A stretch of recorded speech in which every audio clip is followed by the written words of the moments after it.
Hi there, I'm Lauren Cawston Gregg and I am here at Cambridge Regional College, and today we are going to do chicken ballotine with a lovely spinach farce. And of course we're going to break down our chicken leg itself, and we're going to break it completely down, and then we're going to stuff it, and then we're going to poach it, slow poach it in a lovely cling film.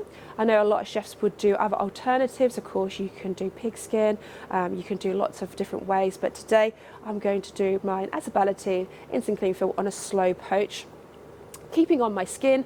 And then to finish it off, I'm going to do a nice caramelization of doing a butter and searing off my chicken leg. So of course it adds that lovely colour and a bit more texture to the dish itself.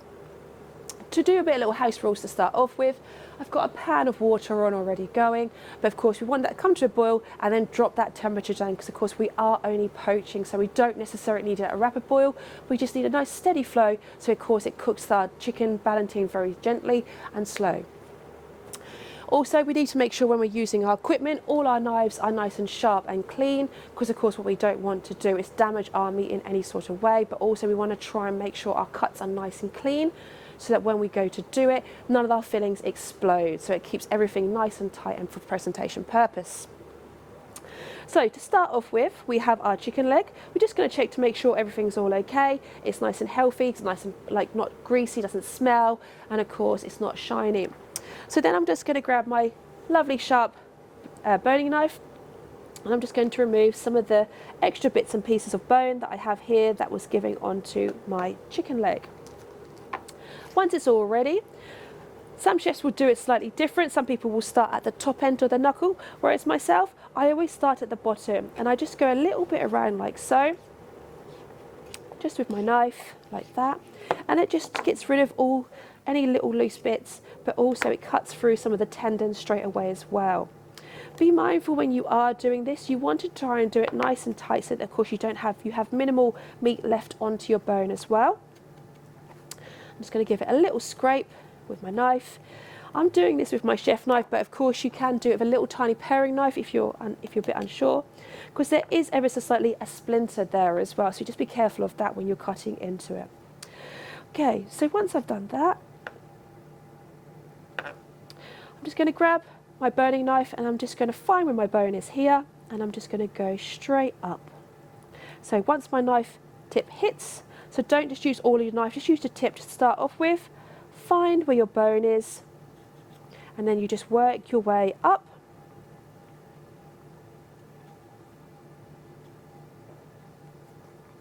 like so until you hit your bone. Once you've hit your bone, you're then just going to grab your boning knife, and once again, you're just going to scrape around your bone like so. And being very, very tender and gentle with this, okay? Because what you don't want to do is you don't want to damage your meat, because of course that's how you're going to get explosions. So you're just going to scrape ever so slightly and just work with the actual bone and the knife. You'll notice that I'm standing still. It's never me that moves, it's always your protein, it's always your item that you should always move, because if not, you're going to constantly move, and as chefs, this is a great way to keep our posture, but also help us in the long runs. Keep working with the bone, like so.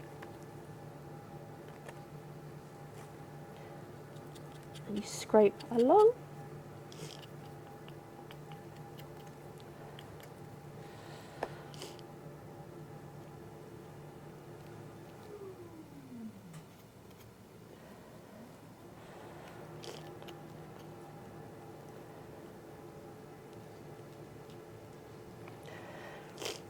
The most filliest bit would be, of course, is the knuckle. So it's always best to try and do both sides first before you try and attempt to go over the knuckle, because if you get both sides done, you should be able to then just slip it over without any problems.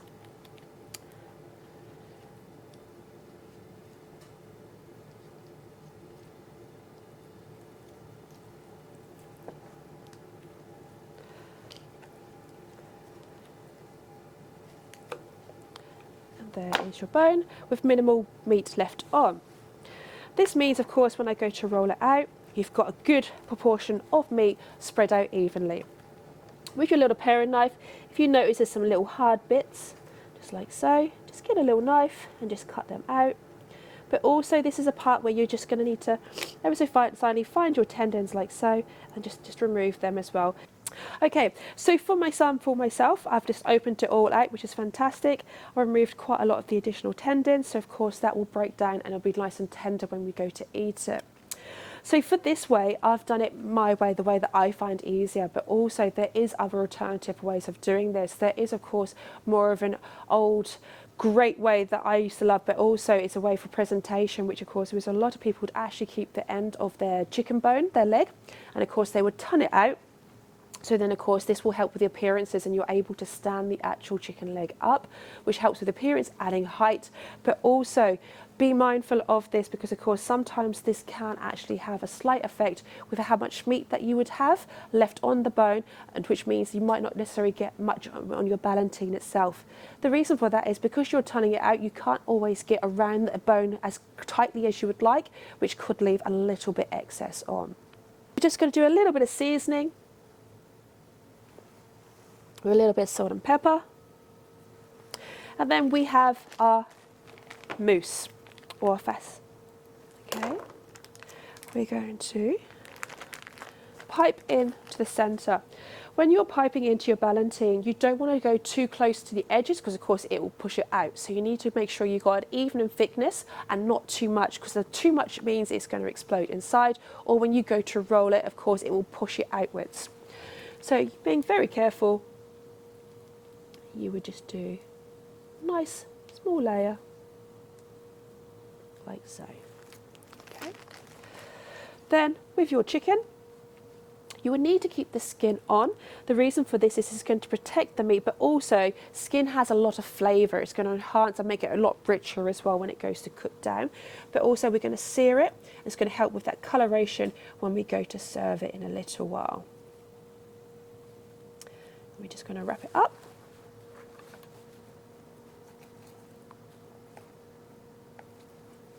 So just going to make it nice and neat and tidy like so. So it's a nice good portion like that. So we have some cling film. For our cling film, we're going to roll out. Some chefs will start to now naturally start to roll their ballotine, whereas myself, I do out and I fold it over. This just gives it a little bit more protection, just doubling up the cling film itself. Doesn't mean it's going to take longer to cook, but it just holds it so it doesn't pop or explode, so it keeps all the moisture in. Using a dry clean cloth, you're just going to rub your cling film together like so, and this removes any air bubbles, so it's all nice and silky smooth. Then I'm going to place my chicken breast, my chicken leg onto my cling film.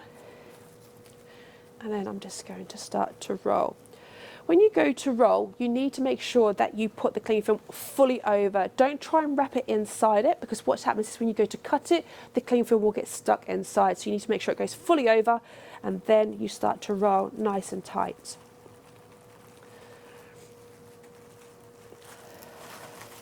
Like so. Then we'll just slice it off. And then we have our ballotine. So there's a number of ways that of course now we can tighten it and tie it up. Some chefs will traditionally hold the ends and they will turn it like so, and it will catch, and of course you will then have a nice tight cigar. Some chefs will go one side like this, tie it up,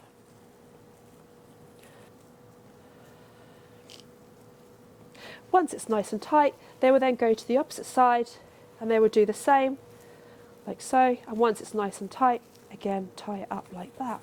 You're going to need to re-cling from it again, because some moisture can always get in. You don't want to lose any or add any additional liquids into it. You want to keep all that flavour as you can. So then what I do is now I just trim off a little bit of excess cling film like so. Get my cling film back out again. I roll it like so, and it's nice and wrapped up. That makes it nice and secure, so when it goes into our poaching water now, it will keep all the moisture in and not let any out. This will take about Because it's quite a good size, I would say about 20 minutes. Like I was saying to you before, please don't do it as a boil. It is a slow poach. So you can see my bubbles starting just to slowly go, but also the steam is there as well. So that's what you need. You don't want it a rapid boil, because if not, it will make it very dry, but also it will make it very tough. You need to do it slowly. Okay, so now that our ballotine is nice and cooked, you'll see that it's got a nice lot of liquid inside. Don't be too concerned thinking it's water. Don't worry, it's not. It's actually just the juices coming out of the chicken leg itself. Be mindful when you do this, because of course it is going to be very, very hot, but as you can see, it will explode slightly as well, so don't worry too much. So while I do this, you will notice that on my solid top, I've currently got a skillet pan which is currently warming up. You want to go for a dark, heavy pan, because of course this is where we're going to get our nice coloration that we're now going to start to do, ready for the skin. Because of course it's not pleasant necessarily eating the skin while it's this sort of style. So as soon as we start to cook it, you'll start to see what I mean, okay? Just going to place that onto that board. Now for this, we're going to put a tiny bit of oil in our pan. This is to help, of course, prevent the butter from caramelizing too much. So we want it nice and golden brown, but we don't want the chicken to be burnt. So the oil will help balance that itself. So I'm just going to put my butter in now. And as you can see, it's now starting to froth. You want to give it a minute just until of course the butter starts to really start to bubble, and of course you get that nice nutty flavour starting to come through actually in your dish. Okay. And being very careful, we're just going to place our chicken breast in, our chicken leg in, skin side down of course, and of course we're now going to start rendering down, but also making that nice and crispy and getting that golden coloration. Some chefs, what they might do as well, while they're in this cooking process, they might get a bit worried. But if you're doing this, for example, with a steak or, of course, venison, and you're doing ballotine, that concept, sometimes chefs will actually baste their meat as well. So again, they'll just literally get their spoon and, of course, they'll baste. But as you can see, this is going to turn over like so. It's going to sear and colorise our chicken. Because your chicken's already cooked, we're only doing the skin. This is what's protecting it. Like I was saying to you earlier on, it's not pleasant eating very soft, poached, boiled skin. So this is why we're crisping it up to help elevate that flavour a bit more again.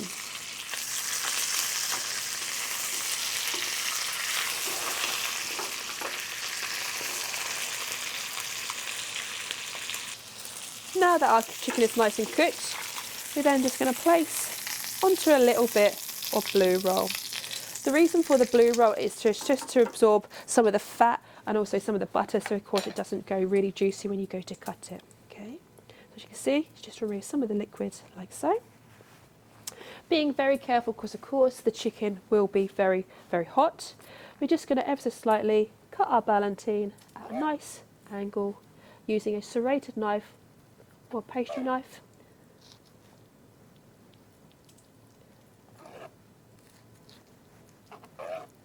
Like so. And like I was saying earlier on, which of course is, if you had the bone in, this is where you would present the dish facing upwards. But for example, for myself, I've gone for no bone in. So of course, I'll just ever so slightly turn my chicken around so you can see the roll, the filling, and of course, to finish it off, I have a couple of the dishes we had earlier on. And of course, you will then have spread out, you have your ballotine of chicken.